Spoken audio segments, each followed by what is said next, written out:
I never thought, Pastor Chuma, that a man can go on live YouTube and say, I want to talk about my journey with this man to expose him. Huh? Marange is behaving like my Titi. Yes. We actually need to call him Baba Titi. It's disgraceful. Baba Titi Edmo Marange.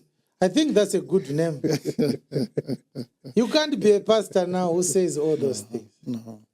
Paneka ugly fight katipa Apostle T.F. Chiwenga and former pastor wabo, Pastor Marange. It's a situation here when friends becomes foes, not when foes becomes friends. When friends becomes enemies, vaimbo wirana kana vakusaonana, zvaimbo danana kana chaikuda kana chakuseva. That is the situation.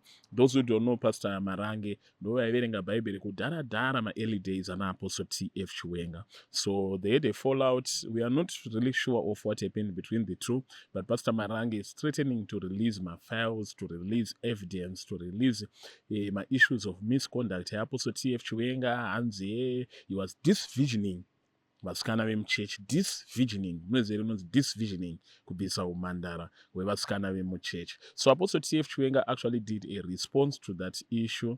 Vakatoita a full video vachiexposawo Pastor Edmo Marange, Pastor Edmo vakasiya mukadzi, Pastor Edmo vaidya mari dzechechi, and Pastor Edmo vato nemusikana wawakapa nhumbu wakazomhanya kunoroora vakadii angari mwana wemuchechi imomo. It was actually ugly.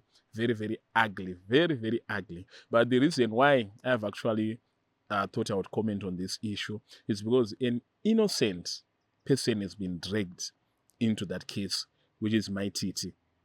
And why she has been dragged, I find it rather frivolous. I find it rather inappropriate for a man like Apostle T.F. Chiwenga, a pastor, to just start saying, hey, my Titi, Pastor Edmo Marange wafuna tonzi Baba Titi.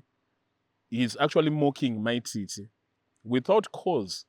Kungotanga ungovashora. Motanga kuti Pastor Edmo vanofana tonzi Baba Titi. Vanofana, whereas Baba Titi is alive.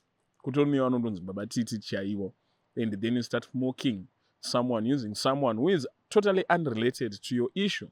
I know unogona kusingafarire my Titi, unogona kusingafarire comedy yavo, unogona kusingafarire lifestyle yavo, but as a pastor, imagine uri pastage. Wobva watotanga kuti wakufana kunzi my Titi, wotanga kumoka my Titi. Ndatipe example yemapastor bagoti vachiadressa an issue muchechi mavo, but vanhu vakutange my Titi. Any pastor, just to think an apostle group ira vari pastage, just to think what I told Prophet Makandi was pastor, mukutange my Titi.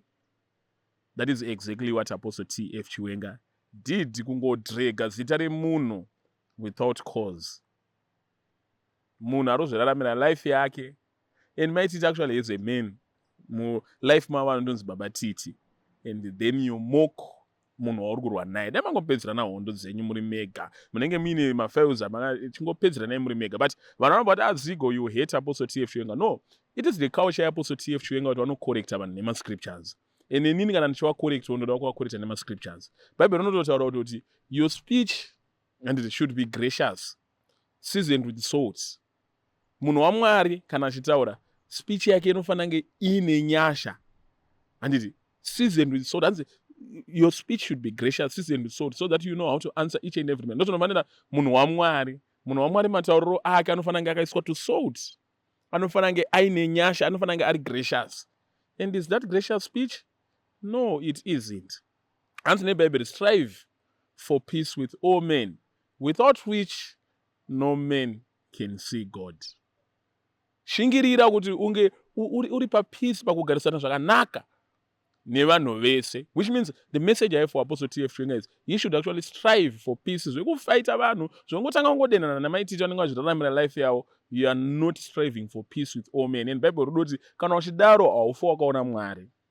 Which means the act kuitwa naApostle T.F. Chiwenga havaende kudenga kana vasingagoni kuita strive for peace with all men. Havaende kudenga, ndokuti Bible, without which no man shall see the Lord. ndosaka ndichibva ndaisa vhesi racho kusaidi uko kuti mamaziva kuti zigo zvaari kutaura zviri kubva mubhaibheri. Kana uchinipikisa uri kupikisana nezvekutaura naMwari. But anyway, very sorry amaititi zvinowanika. Mamen of God atinawo mazuva ano anodena chaizvo. Zigo is a journalist. He comments on doctrinal matters. Whatever gives Zigo $1 is what he will publish. At best, he's a journalist. He's a journalist.